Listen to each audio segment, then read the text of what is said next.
નમસ્તે, જય અંબે. નવરાત્રીનો પાવન અવસર આવનારા દિવસોમાં આવી રહ્યો છે.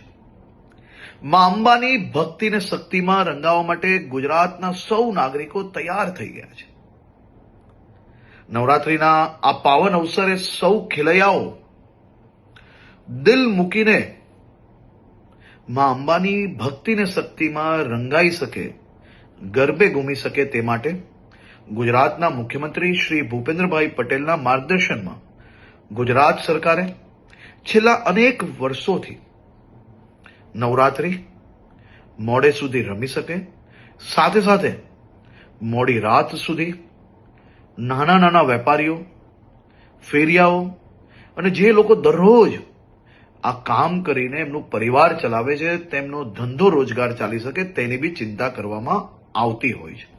આ વર્ષે બી મુખ્યમંત્રીશ્રીના માર્ગદર્શનમાં આ બધા જ મધ્યમ વર્ગીય વેપારી, નાના વેપારીઓ, દુકાનોવાળા, રેસ્ટોરન્ટવાળા એનો ધંધો ચાલી શકે તે માટે પોલીસને ખાસ સૂચના આપવામાં આવી છે કે 10 દિવસ થોડો લોડ વધારે લઈને બી રાજ્યના સૌ નાગરિકો ઉત્સાહપૂર્વક નવરાત્રી બનાવી શકે તે માટેની ચિંતા કરવામાં આવે.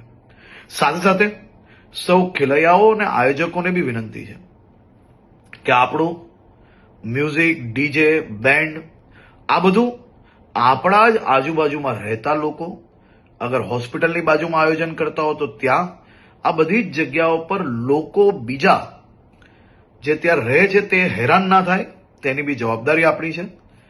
આપણા રાજ્યની અંદર મોડે સુધી ગરબા તમે રમી શકો તે માટે ભૂપેન્દ્રભાઈ પટેલની સરકાર દ્વારા સંપૂર્ણ વ્યવસ્થાઓ કરવામાં આવી છે. પરંતુ સાથે સાથે એક જવાબદાર નાગરિક તરીકે તમે બી સૌ લોકો પોતપોતાનો ફરજ અદા કરશો તેવો મને 100% વિશ્વાસ છે. સૌ લોકોને ફરી એકવાર જય અંબે અને આપ સૌ લોકોને નવરાત્રીની ખૂબ ખૂબ શુભકામનાઓ હમણાંથી જ આપું છું. નવરાત્રીમાં દિલ મૂકીને આપ સૌ લોકો માં અંબેની ભક્તિ કરી શકો તેવી આપ લોકોને ખૂબ ખૂબ શુભકામનાઓ.